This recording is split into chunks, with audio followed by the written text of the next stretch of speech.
Hello बच्चों, आप सभी लोग कैसे हैं। मैं जानता हूँ सभी लोग बहुत अच्छे होंगे, क्योंकि अगर आप अच्छे हैं तो मैं भी अच्छा हूँ।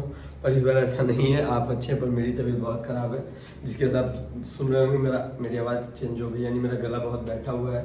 करीब ये 2 हफ्तों से चल रहा है, जिसकी वजह से मैं अपनी कोई भी वीडियो नहीं बना पा रहा था और आपसे जुड़ नहीं पा रहा था।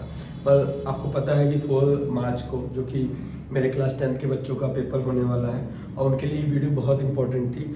केमिस्ट्री का तो मैंने ऑलरेडी वीडियो अपलोड कर दिया था, जिससे बच्चों ने पढ़ लिया होगा, लेकिन आज मैं बायोलॉजी और फिजिक्स का भी अपलोड कर दे रहा हूँ, ताकि आप इन 2 दिन में आराम से तैयारी कर लीजिएगा, एक रैपिड नॉलेज ले लीजिएगा। ठीक है, तो चलिए स्टार्ट करते हैं ज़्यादा समय ना लेते हुए। देखिए, आज हम पहले स्टार्ट करता हूँ मैं बायोलॉजी से।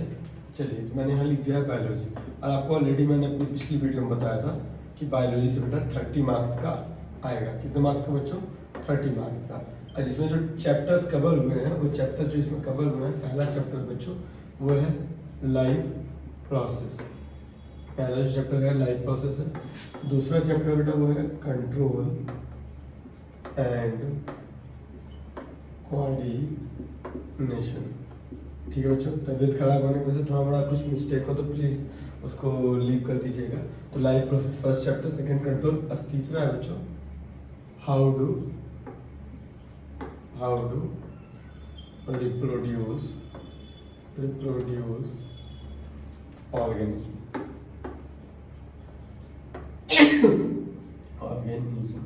देखिए, खांसी भी बहुत आ रही है। तीसरा है बच्चों हेरिडिटी,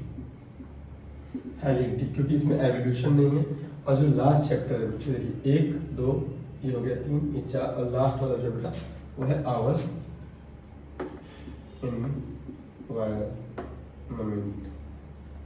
इन्वायरमेंट है। ठीक है, लास्ट जो हमारा चैप्टर है वो इन्वायरमेंट है। ठीक है, तो देखिए अब इसमें आपने केमिस्ट्री में पढ़ लिया होगा, आपको नहीं बिलीव होगा तो आप मेरे केमिस्ट्री का जो भी मैंने गेस किया था वो क्वेश्चन आप जाके यूपी बोर्ड के पेपर से मिला सकते हैं। मेरा बताया हुआ 100 का 100% आया था। यूपी बोर्ड के बच्चों को बहुत हेल्प मिली, क्योंकि जो मेरे साथ ऑफलाइन थे उनको मैंने बायोलॉजी और केमिस्ट्री भी बता दिया था, तो उनका पूरा 100 में 100 आ गया था, 100%। तो आप उम्मीद करूंगा कि मेरा बताया हुआ सीबीएसई में भी आपको इससे बहुत ज़्यादा हेल्प मिले। ठीक है, तो हमारा चैप्टर हो चुका है जो मैंने आपको बता दिया है, लाइफ प्रोसेस। उसके बाद कंट्रोल एंड कोऑर्डिनेशन। उसके अंदर जो मैंने आपको बता दिया रिप्रोडक्शन वाला चैप्टर है। उसके बाद है हेरिडिटी है, और जो आपका लास्ट है वो है आपका बच्चों एवोल्यूशन, आवर इन्वायरमेंट से। ठीक है, आवर इन्वायरमेंट है। ठीक है, तो चलिए लाइफ प्रोसेस में सबसे पहले हम स्टार्ट करते हैं। देखिए इनसे कितना आने वाला है। देखिए जो लाइफ प्रोसेस है उससे आपको जो क्वेश्चन आएंगे वो आने वाले हैं बच्चों 6 से 7 नंबर आएंगे 30 में से। कंट्रोल एंड कोऑर्डिनेशन से जो क्वेश्चन आने वाले हैं वो 5 से 6 नंबर आएंगे आपके।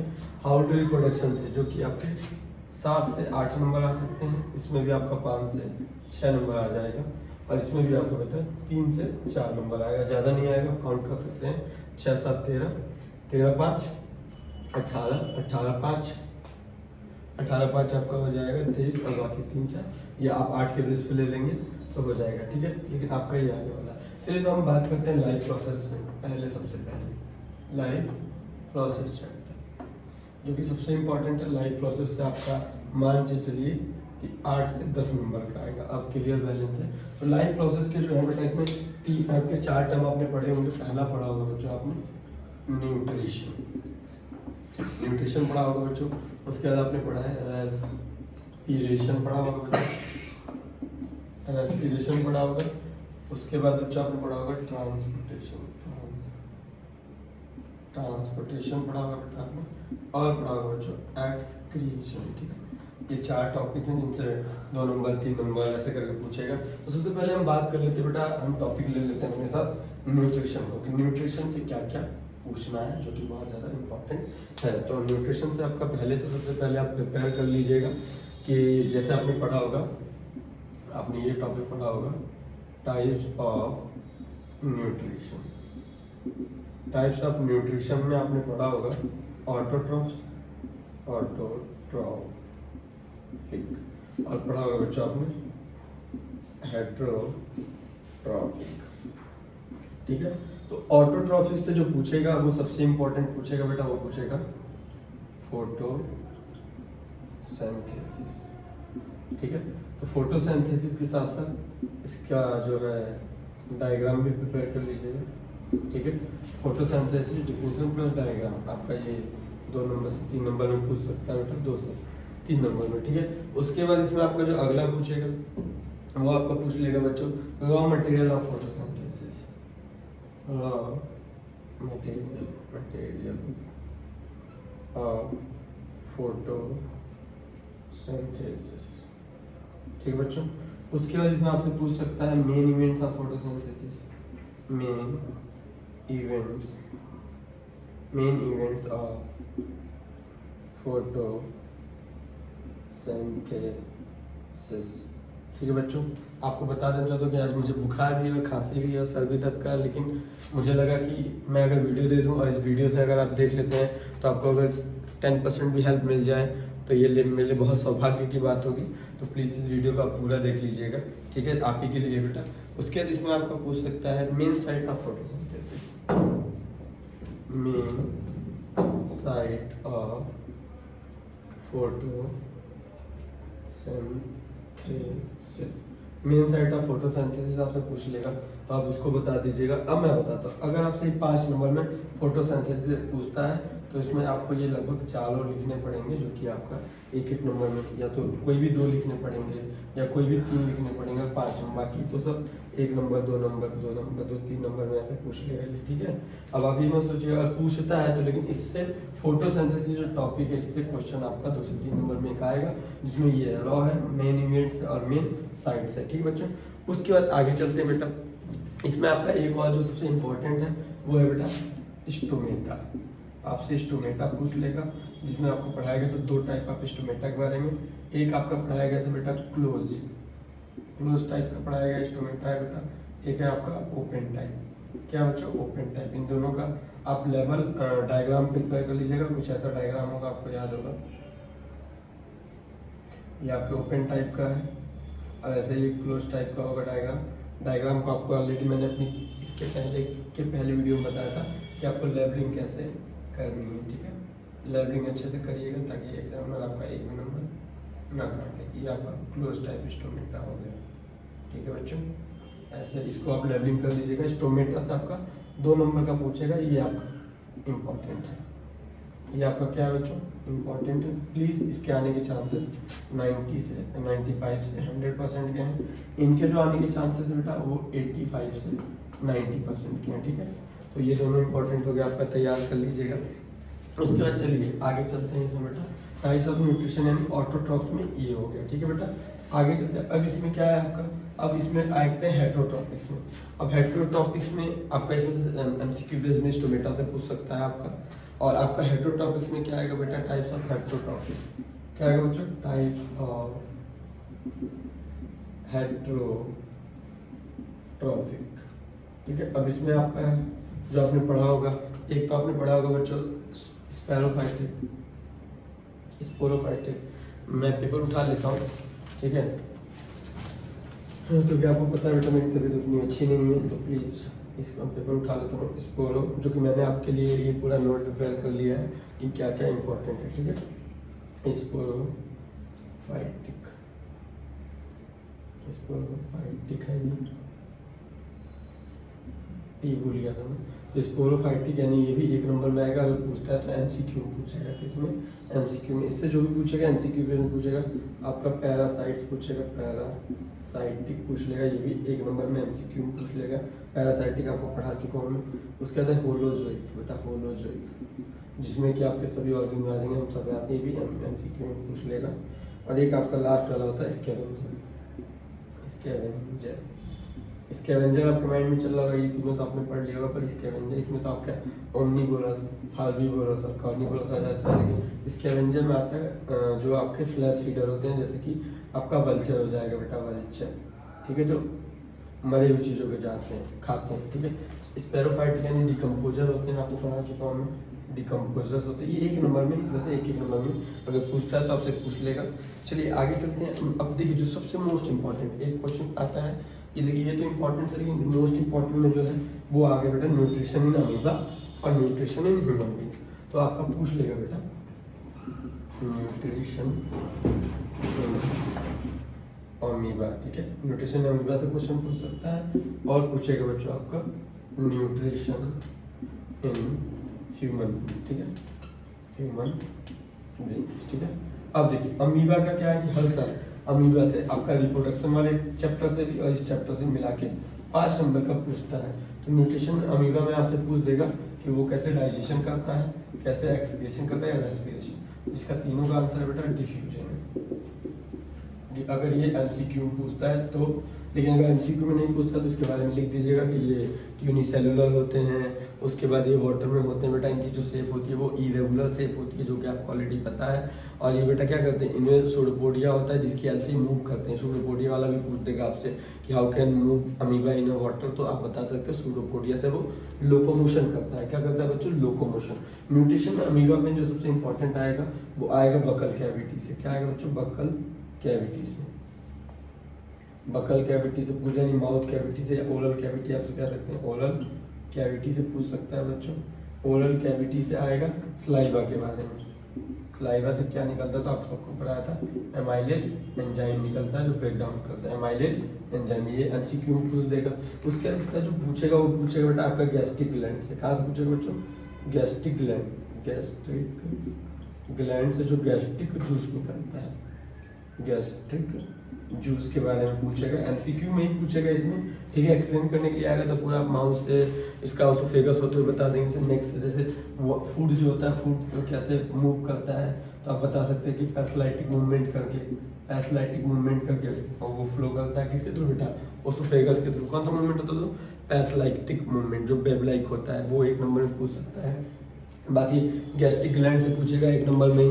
पूरा देता तो आपको पूरा लिखना है, पूरी ग्लैंड। उसके बाद आपका इसमें पूछ देगा बेटा वो गैस्ट्रिक ग्लैंड के बाद आपका हो जाएगा पैनक्रियाटिक ग्लैंड हो जाएगा। पैनक्रियाटिक से पूछेगा, काइम के बारे में पूछ लेगा, वैसे काइम के बारे में पूछेगा नहीं, बट आपका पैनक्रियास से पूछेगा कौन कौन से एंजाइम है। तो हाँ, जो इसमें और एक इंपॉर्टेंट है वो है बिलाइन, बाइल वाला पूछेगा, बाइल जूस, ठीक है। तो बाइल जूस का काम क्या होता है, इससे बाइल सॉल्ट निकलता है, बाइल सॉल्ट निकलता है, जिसका काम क्या होता है बेटा, जो लार्ज फैट ग्लोब्यूल को कन्वर्ट करता है स्मॉल फैट ग्लोब्यूल में। तो इसको आप तैयार कर लीजिएगा, तो एमसीक्यू में पूछेगा। लेकिन अगर पूरा पूछता है तो आप इसके बारे में पूरा डिटेलिंग कर दीजिएगा, 5 नंबर में पूछ सकता है, या ये स्लाइड उसमें पूछेगा, ठीक है। बेसिकली मेरे ख्याल से एमसीक्यू में ज़्यादा आता है इसमें से। अब आते हैं बेटा जो, अब इसके बाद तो ये तो हो गया हमारा। अब आते हैं बेटा हम रेस्पिरेशन की तरफ। किसकी तरफ आएंगे बच्चों, रेस्पिरेशन से कितना पूछेगा, ठीक है। ये ऊपर का मैं उठा देता हूँ ताकि मुझे ज़्यादा स्पेस मिले। चलिए तो देखिए रेस्पिरेशन से क्या क्या पूछ सकता है आपका। अब अगला हमारा जो टॉपिक है वो है रेस्पिरेशन। तो रेस्पिरेशन में जो सबसे मोस्ट इम्पोर्टेंट है, पहला है ग्लाइकोलाइसिस। ग्लाइकोलाइसिस, ठीक है, जहाँ पे होता है break down of glucose, break down of glucose, ठीक है। वैसे ये आने के चांसेस जो है 80 से 90% में है, लेकिन जो 90 से 95 में आने का चांसेस है वो है टाइप्स ऑफ रेस्पिरेशन, जो कि आपने पढ़ा है एरोबिक एंड एनारोबिक रेस्पिरेशन, ठीक है। एरोबिक रेस्पिरेशन और एनारोबिक रेस्पिरेशन जो आपने पढ़ा है वो, अब देखिए इसमें ये तो मान लीजिए डिटेल में 3 नंबर में पूछ देगा, इसके आप 3 क्या बता दीजिए, 1 2 3 बता दीजिएगा। चौथे में किसका एग्जांपल दे दीजिएगा, किसमें होता है, एरोबिक ह्यूमन में होता है, ये जो होता है ईस्ट में होता है, ठीक है। लेकिन इसमें जो एमसीक्यू बेस में पूछता है वो अक्सर क्या पूछता है बेटा, तो वो उसका ये point, last product. Last product किसका लास्ट प्रोडक्ट, एरोबिक रेस्पिरेशन का लास्ट प्रोडक्ट क्या है और एनारोबिक का लास्ट प्रोडक्ट क्या है। तो इसका लास्ट प्रोडक्ट आपका होता है CO2 प्लस H2O, ठीक है बेटा। और इसका जो लास्ट प्रोडक्ट होता है वो आपको ऑलरेडी आपने पढ़ रखा है, इसका भी हो जाता है आपका CO2 हो जाएगा। और कभी कभी इसमें लैक्टिक एसिड होता है, लैक्टिक एसिड, उसके बाद एल्कोहल होता है, एल्कोहल, ठीक है। CO2 नहीं होता, लैक्टिक एसिड और एल्कोहल आता है, तो आप देख लीजिएगा, ठीक है। चलिए यानी फिर से मैं आपको बताता हूँ, लास्ट इसका प्रोडक्ट है CO2, H2 इसका है लैक्टिक एसिड और एल्कोहल, ठीक है बच्चों, ठीक है। एल्कोहल की स्पेलिंग थोड़ी सी मिस्टेक है।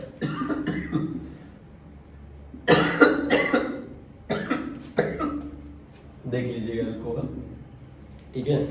चलिए अब आगे इसमें जो पूछेगा वो पूछेगा ह्यूमन रेस्पिरेशन में, ह्यूमन रेस्पिरेशन। अब ह्यूमन रेस्पिरेशन में क्या पूछेगा बेटा, तो ह्यूमन रेस्पिरेशन में पूछेगा एक्सेल और इनहेल और एक्सेल के बारे में। यानी जब हम सांस लेते हैं तो क्या होता है, और जब हम सांस छोड़ते हैं तो क्या होता है, हमारी रिब की साइज जो होती बढ़ती है, डायफ्राम ऊपर रहता है। हाँ, डायफ्राम से पूछ देता है बेटा, ये एमसीक्यू पूछ देगा। डायफ्राम लर्न कर लीजिएगा कि जब हम इनहेल करते हैं, यानी जब हम सांस लेते हैं जो हमारा डायफ्राम होता है वो डॉम सबसे फ्लैट हो जाता है, लेकिन जब हम सांस छोड़ते हैं, एक्सहेल करते हैं, तो जो हमारा डायफ्राम होता है बेटा वो डॉम शेप में आ जाता है। किस में आ जाता है, तो डॉम शेप में। ठीक है, अब चलिए अब आगे चलते हैं बच्चों। ये आपको क्लियर हो गया होगा, मतलब लास्ट प्रोडक्ट इसका पूछ देता है, एमसीक्यू पूछता है, ब्रेकडाउन ऑफ ग्लूकोज पूछ देगा आपका। हाँ, एक पूछ सकता है कि अमीबा कैसे रेस्पिरेशन करता है, तो मैंने आपको ऑलरेडी बताया था कि वो डिफ्यूजन से करता है। ठीक है बच्चों, जो पूछने वाली। अब ट्रांसपोर्टेशन में क्या पूछेगा, तो आप जान लीजिए ट्रांसपोर्टेशन सबसे पहली चीज आपका पूछ देगा difference between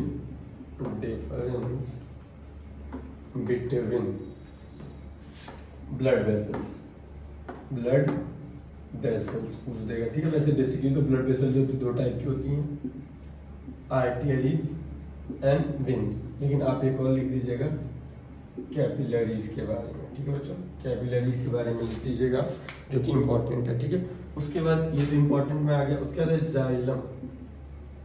xylem and phloem पढ़ लीजिएगा। फ्लोएम में जैसे जाइलम ट्रैकिया है, जाइलम वेसल्स है, सीप ट्यूब है। ठीक है, ये सब आप पढ़ लीजिएगा, ये सब पूछेगा। ठीक है, चलिए आगे चलते हैं बच्चों। अब देख ले तो कुछ छूट तो नहीं रहा है, कुछ छूट नहीं। हाँ, different types of organism reproduction में पूछ देगा, रेस्पिरेशन में पूछ देगा डिफरेंट टाइप्स ऑफ ऑर्गेनिज्म। मतलब जैसे फिश है वो कैसे गिल के थ्रू है, क्रोकोडाइल है वो भी आपका स्किन के थ्रू है, आपका जो ये क्या कहते हैं अर्थवर्म है या फ्रॉग है, ये भी आपका स्किन के थ्रू कर रहे हैं। ह्यूमन जो है वो लंग्स के थ्रू कर रहा है। ठीक है, या उसके बाद आपके होते हैं ये क्या बोलते हैं, जो स्टेम होती है वो किससे, ट्रेंडल से कर रहा है, उसके बाद टेंटिकल से कर रहे हैं। ठीक है, स्पेरिकल से कर रहे हैं, ये सब पढ़ लीजिएगा आप। ठीक है, चलिए आगे चलते हैं बच्चों। आगे आपका दे रहा है ट्रांसपोर्टेशन इन ह्यूमन में आपका जो मोस्ट इंपॉर्टेंट है, तो ये तो आपको हो गया blood vessel, xylem phloem plant में हो गया। इसमें है लिम्फेटिक सिस्टम, ये पूछेगा आपका 3 से 5 नंबर में, आराम से दे दीजिएगा। इसमें एमसीक्यू बेस्ड जो एक क्वेश्चन पूछेगा वो पूछेगा लिम्फेटिक नोड से सेलुलर रिलीज होती है जिसका नाम है लिम्फोसाइट्स। क्या बच्चों, लिम्फोसाइट्स। ठीक है, लिम्फोसाइट्स का काम क्या होता है, ये जर्म्स को बेटा डिस्ट्रॉय करने में हेल्प करती है, WBC की तरह। ठीक है, जो कि लिम्फ नोड से रिलीज होती है। किससे बेटा, लिम्फ नोड से।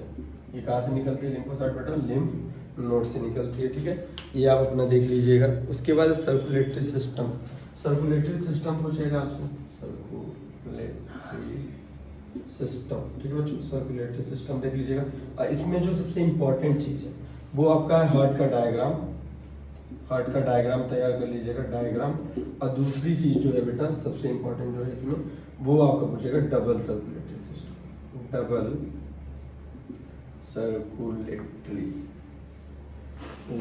सिस्टम पूछ लेगा। अब डबल सर्कुलेटरी सिस्टम में आपका वही होता है कि जो आपने पढ़ा हुआ क्या बोलते हैं, डबल सर्कुलेटरी सिस्टम में ऑलरेडी आपको मैंने पढ़ाया था कि जो इसमें होता है, एक तो आपका आर्टरीज के थ्रू होता है, एक आपका वेन्स के थ्रू होता है। ठीक है बच्चों, चलिए आगे चलते हैं बच्चों। आगे आपका दे रहा है इसमें हार्ट स्ट्रक्चर आप तैयार कर लीजिएगा। हाँ, अब आपका पल्स के बारे में, पल्स एंड ब्लड प्रेशर को देख लीजिएगा। वैसे इतना इंपॉर्टेंट नहीं, बस 70 to 80% के चांसेस इसके भी हैं, लेकिन इसके जो चांसेस हैं वो 90% के हैं। इसके चांसेस जो है वो भी 90% के, सर्कुलेटरी सिस्टम 90 पर, लेकिन इसके आपके हैं 90 से आपके 95% के हैं। लिम्फेटिक सिस्टम का भी वही सीन है, इसमें आपके इसके जो चांसेस है वो भी 95% के हैं। ठीक है बेटा, और इसके भी जो आपका आंसर है 90% के। तो ठीक है, इसको आप प्रिपेयर कर लीजिएगा, एक नज़र देख लीजिएगा, ज़्यादा कुछ उसमें परेशान होने की जरूरत नहीं है कि बहुत ज़्यादा आपको लिखना है या उसको बस समझाना है। बस आप एक नोट्स की तरह, एक शॉर्ट नोट की तरह उसको पढ़ लीजिएगा। ठीक है, उसके बाद आपका आता है बच्चों एक्सक्रीशन, जो हमारा लास्ट टॉपिक इस चैप्टर का होता है, जो कि मैं आपको भी बता रहा हूँ। अब देखिए एक्सक्रीशन में क्या है, आपको तो पता ही है, दो ही है, एक प्लांट एक्सक्रीशन के बारे में बात करेंगे और एक ह्यूमन एक्सक्रीटरी प्रोडक्ट के बारे में। तो प्लांट के बारे में आपको पढ़ लेना है बस। ये भी अगर आता है तो ये MCQ में ही आएगा 1 नंबर में, थ्योरी में अगर आएगा तो 2 नंबर में, बहुत हार्ड नहीं आएगा।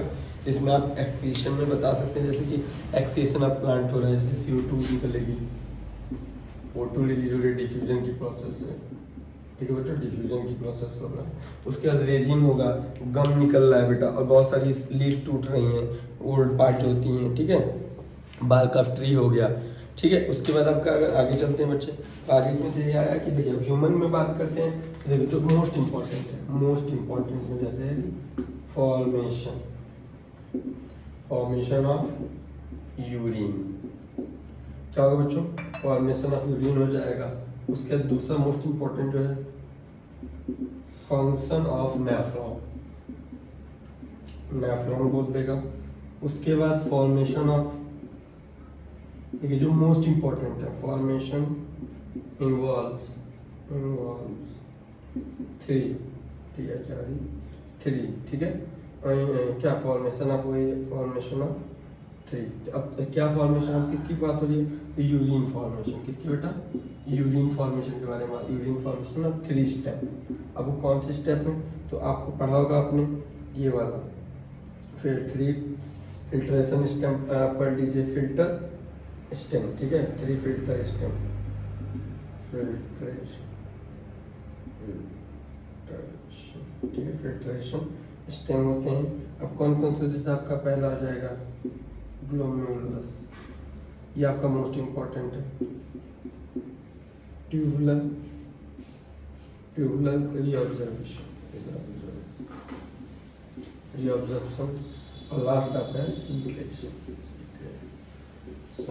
ये तीनों आप पढ़ लीजिएगा। तो देखिए फॉर्मेशन ऑफ यूरिन आने के जो चांसेस हैं वो 90% है, और ये आपका 95% का है, ये भी आपका 95% का, तो दोनों आप तैयार कर लीजिएगा। देखिए तो मैंने आपको बता दिया बेटा, ध्यान दे दीजिए एक बार आप लोग। और एक लास्ट वाला है ह्यूमन डायलिसिस, जो कि पूछता नहीं, अगर पूछ दिया ठीक है।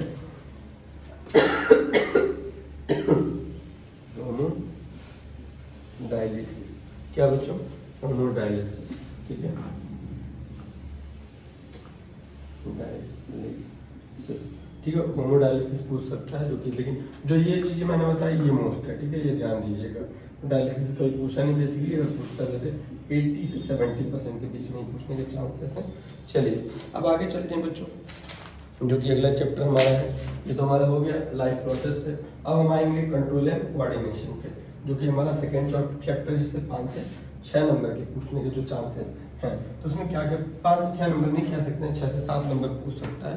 तो अब क्या क्या पूछ सकता है, तो चलिए देख लेते हैं। तो देखिए इसमें पूछ सकता है आपसे कंट्रोल एंड कोऑर्डिनेशन। सबसे पहले तो आपका जो 1 नंबर में पूछेगा, किसमें बेटा, control and coordination. MCQ base अगर इसमें से पूछता है तो कहाँ से पूछता है MCQ बेस, पहला तो बेटा आपका रिसेप्टर से पूछ लेगा। रिसेप्टर्स आपने पढ़ा होगा 5 टाइप के रिसेप्टर्स, 5 टाइप्स के रिसेप्टर्स आपने पढ़े होंगे। आपने पढ़ा होगा स्किन वाला, स्किन में से थर्मो रिसेप्टर है, ईयर में आपका जो है फोनो है, आईज में आपका जो है फोटो है, आपका टंग में जो है बेटा वो क्या है, टंग में आपका गैस्ट्रेटरी है, उसके बाद नोज में आपका ऑल्फैक्टरी रिसेप्टर्स है। ये 1 नंबर में आपका MCQ में पूछ सकता है, अगर पूछता है तो इसको आप आसानी से लर्न कर सकते हैं। 1 नंबर में या 2 नंबर में पूछेगा तो इसके बारे में लिख दीजिएगा बस, लेकिन इससे ज़्यादा इसमें से पूछेगा नहीं, तो इसमें आपको परेशान होने की ज़रूरत नहीं है। चलिए बच्चों आगे हम बात कर लेते हैं रिसेप्टर्स के बाद। अब आता है बेटा structure of part of neuron. देखिए अब क्या है कि ये सबसे इम्पोर्टेंट है, स्ट्रक्चर,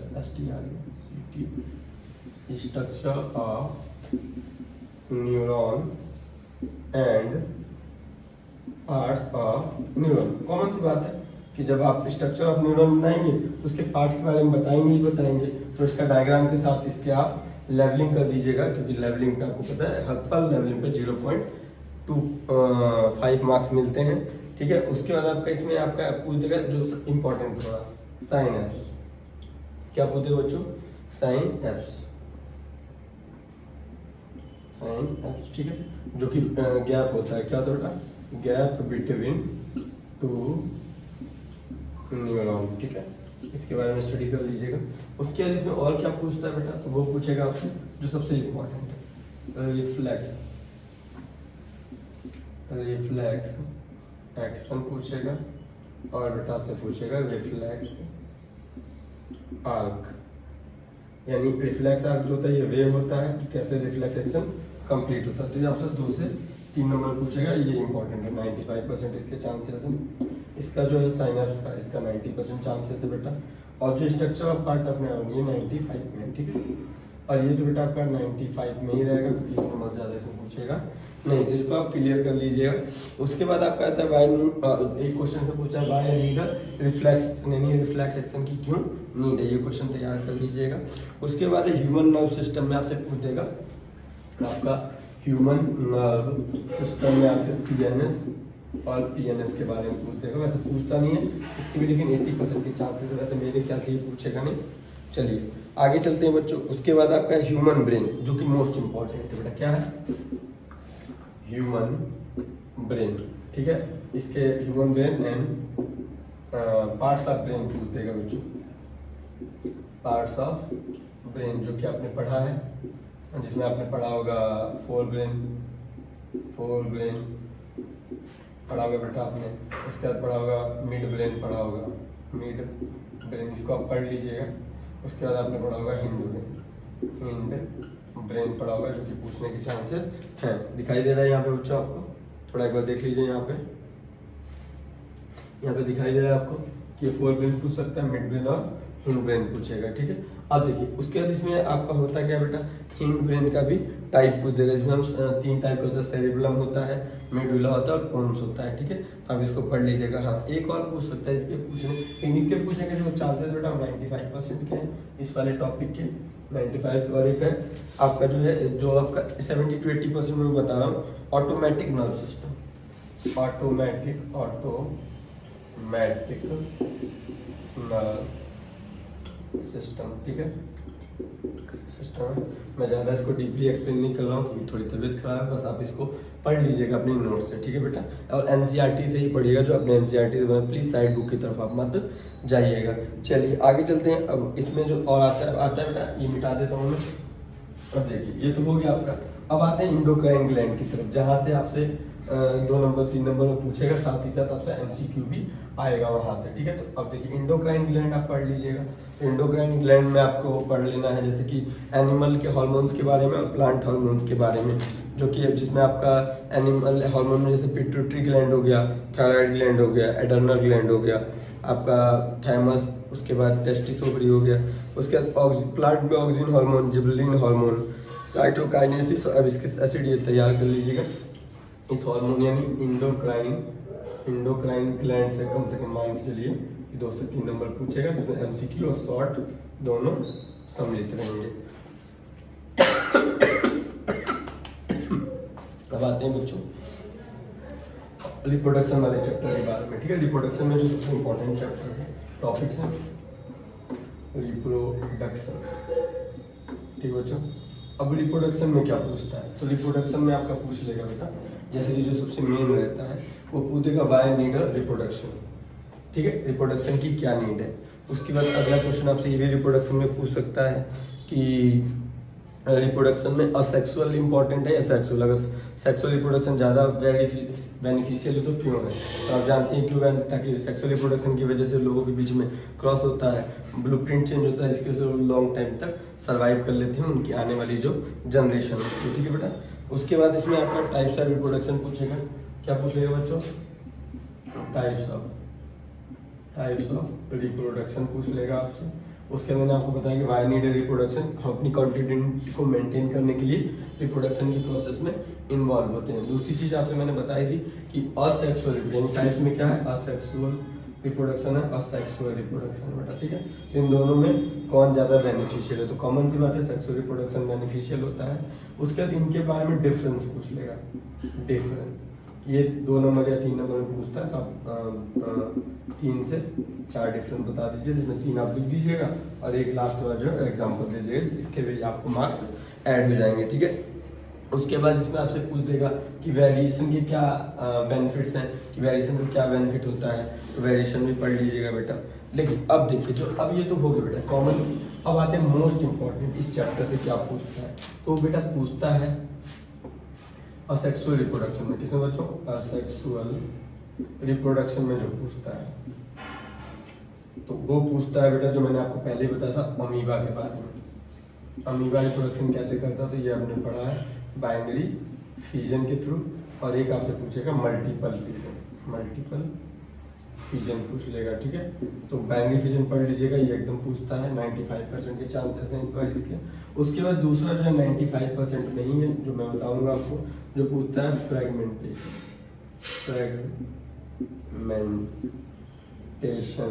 एंड रीजनरेशन, इन दोनों में डिफरेंस पूछता है, जो कि बेसिकली 95% के चांसेस हैं।